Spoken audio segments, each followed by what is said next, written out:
नमस्कार, स्वागत है आपका हमारे आचार्य जागेंद्र मिश्रा चैनल पर। पितृपक्ष में 2 सब्जी मत खाना, पितृ हो जाएंगे नाराज। दोस्तों, हिंदू पंचांग के अनुसार भाद्रपद मास के पूर्णिमा तिथि पर पितृपक्ष आरंभ होते हैं, जो अश्विनी मास के अमावस्या, जिसे सर्वपितृ अमावस्या भी कहा जाता है, उस दिन समाप्त होते हैं। इस बार पितृपक्ष 10 सितंबर से शुरू होगा और 25 सितंबर को समाप्त होगा। मान्यता है कि मृत्यु के देवता यमराज श्राद्ध पक्ष में पितरों को मुक्त कर देते हैं ताकि वो स्वजनों के यहाँ जाकर तर्पण ग्रहण कर सकें। पितृ भाद्रपद पूर्णिमा पर पितृलोक से धरती पर आ जाते हैं और 16 दिनों तक श्राद्ध तर्पण पिंडदान ग्रहण करके पितृ अमावस्या की रात्रि को वापस पितृलोक में चले जाते हैं। इसीलिए यह 16 दिन पूर्ण रूप से पितरों को समर्पित होते हैं। इन 16 दिनों में पितरों की आत्मा की शांति के लिए पिंडदान श्राद्ध तर्पण कर्म किए जाते हैं। पितरों के लिए श्रद्धा से कुछ समर्पित करना ही श्राद्ध कहलाता है।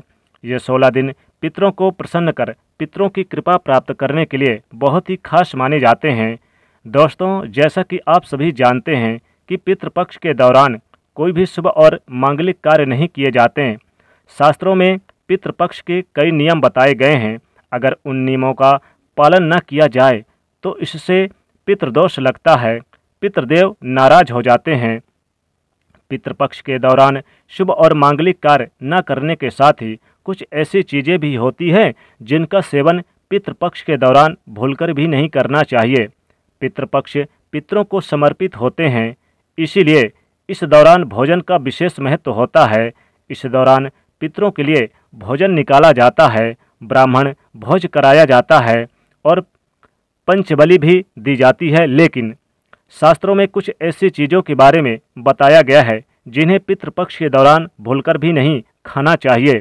कुछ ऐसी चीज़ें हैं जिनका ना तो पितृपक्ष के दौरान सेवन किया जाता है और ना ही पितरों को या ब्राह्मणों को इन चीज़ों का भोग लगाया जाता है।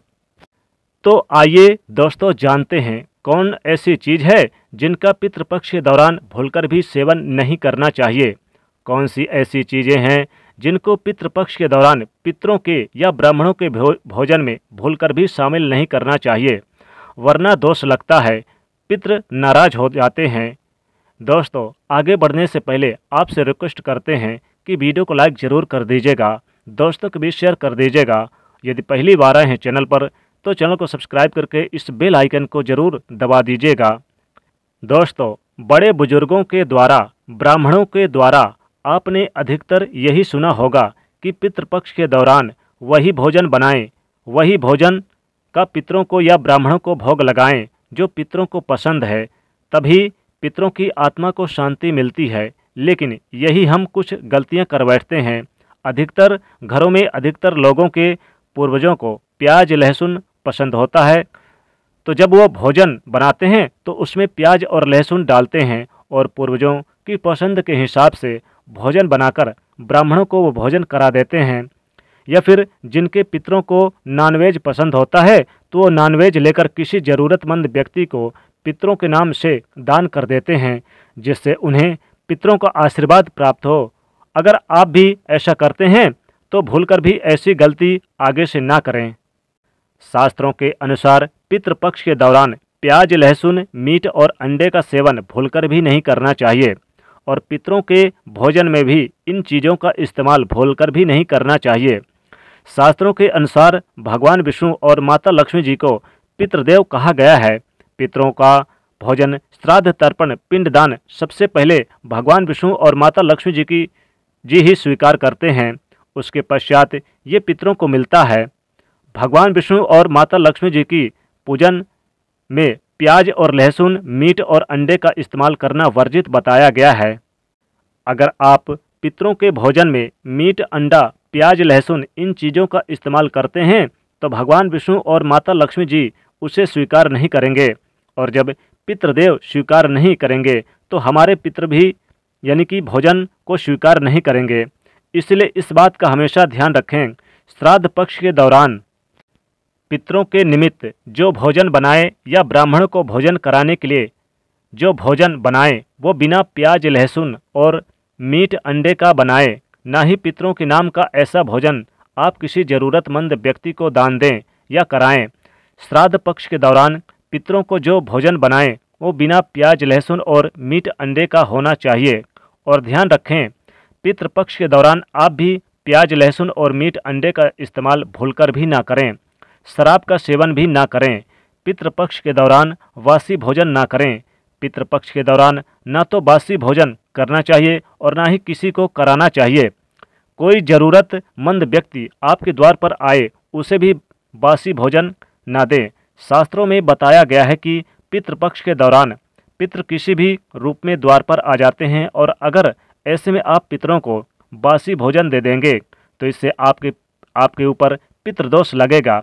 इसीलिए इस बात का विशेष ध्यान रखें, ना तो बासी भोजन आप स्वयं करें और ना ही किसी को पितृपक्ष के दौरान यानी कि आप बासी भोजन कराएं।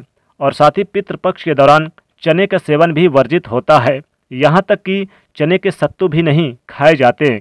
चने के बेसन का इस्तेमाल कर सकते हैं, बेसन से सब्जी बना सकते हैं, लेकिन काले चने और भुने हुए चने का सेवन पितृपक्ष के दौरान ना करें।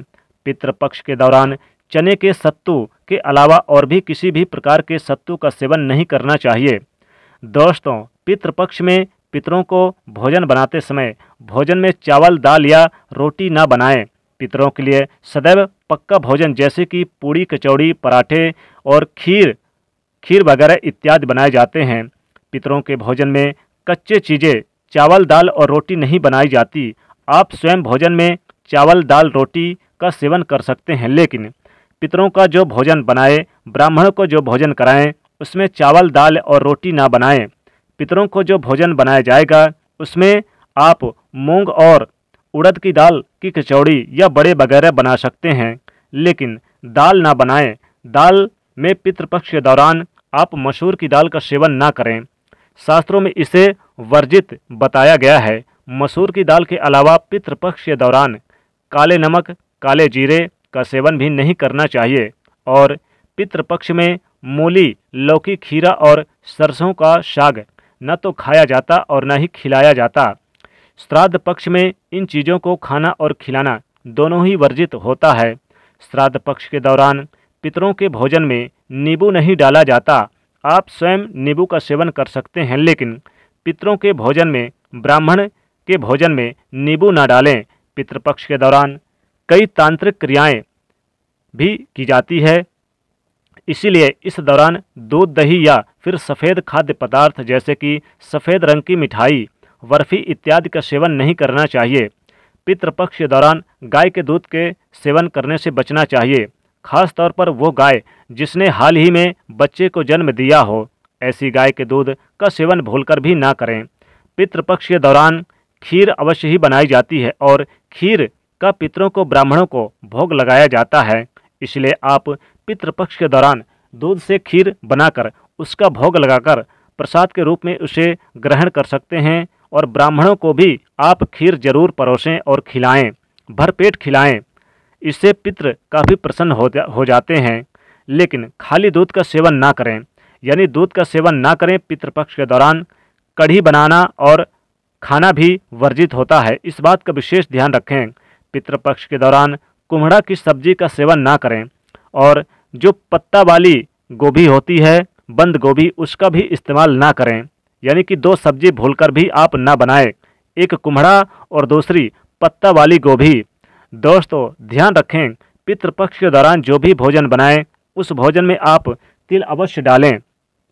पितृपक्ष में जो पितरों का भोजन बनाएं, ब्राह्मणों को जो भोजन कराएं या किसी ज़रूरतमंद व्यक्ति को पितरों के नाम पर भोजन दें, उस भोजन में थोड़े से काले तिल अवश्य ही डालें। शास्त्रों के अनुसार जिस भोजन में काले तिल होते हैं वो भोजन पितृ ग्रहण करते हैं, लेकिन जिस भोजन में काले तिल नहीं होते पितृपक्ष में उसे भूत पिशाच ग्रहण करते हैं। इसलिए इस बात का विशेष ध्यान रखें, पितरों के भोजन में काले तिल डालकर ही आप पितरों को भोग लगाएं। दोस्तों, पितृपक्ष में खीर बनाकर पूड़ी कचौड़ी बनाकर ब्राह्मणों को जरूर खिलाएं। साथ ही पितृपक्ष में आप पितरों के निमित्त 1 लोटा जल जरूर दें और उसमें काला तिल डाल कर दें। सूर्यदेव को भी आप 16 दिन तक लगातार अर्घ्य दें। दोस्तों खास बात तो यह है कि पितृपक्ष में 2 सब्जी भूलकर भी ना खाएं। एक कुम्हड़ा और दूसरी बंद गोभी पत्ता वाली गोभी। ये 2 सब्जी भूलकर भी ना खाएं, वरना पितृ हो जाते हैं नाराज। पितृपक्ष में गाय को प्रत्येक दिन आप जरूर भोजन खिलाइए। खाना खाने से पहले आप एक हिस्सा निकाल दें और गाय को खिलाएं। कुत्ते को भी जरूर दें और साथ ही कौवे को दें, क्योंकि जो हमारे पितर देवता होते हैं वो 3 रूप में ही पृथ्वी पर विचरण करते हैं। एक गाय के रूप में, दूसरे कुत्ते के रूप में, तीसरे कौवे के रूप में। तो आप 3 जीव को जरूर आप भोजन कराएं पितृपक्ष में, गाय को और साथ ही कुत्ते को और कौवे को। और साथ ही दोस्तों भूल कर भी इनको भी आप, यानी कि आप जैसे कि मटन, मीट, अंडे का, या फिर आप इस दिन जो पका भोजन है वही आप दें तो ज़्यादा श्रेष्ठ रहेगा और पितरदेव का आशीर्वाद मिलेगा। अगर आपके जीवन में पितृदोष है, पितृदोष से काफ़ी परेशान है, तो निश्चित तौर पे गाय को आप, यानी कि आप पूड़ी खिलाएं और पूड़ी में आप खीर रख दें और खीर के ऊपर थोड़ा सा काला तिल रख दें और थोड़ा सा फिर आप गुड़ रख दें और फिर आप गाय को खिला दें, तो पितृदोष, आपके जन्म जन्मांतर के जो पितृदोष होते हैं वो भी दूर हो जाते हैं। कौवे को जरूर पूड़ी खिलाएं और साथ ही साथ इस दिन कुत्ते को आप पूड़ी में खीर रखकर और काले तिल उसमें थोड़ा सा डालकर खिलाएं। तो दोस्तों 2 सब्जी भूलकर भी ना खाएं पितृपक्ष में, एक कुम्हड़ा का और साथ ही एक पत्ते वाली गोभी यानी बंद गोभी, और साथ ही मीट, मटन, अंडे, लहसुन, प्याज का सेवन बिल्कुल ना करें और किसी का झूठा भी भोजन यानी कि ना करें, बासी भोजन भी ना करें और ना कराएं। तो इस बात का विशेष ध्यान रखें। तो दोस्तों वीडियो अगर पसंद आई हो तो वीडियो को लाइक ज़रूर करिएगा, दोस्तों को भी शेयर कर दीजिएगा और चैनल पर पहली बार आए हैं तो चैनल को सब्सक्राइब जरूर कर दीजिएगा। जय शनिदेव, जय माँ लक्ष्मी, जय भगवान विष्णु।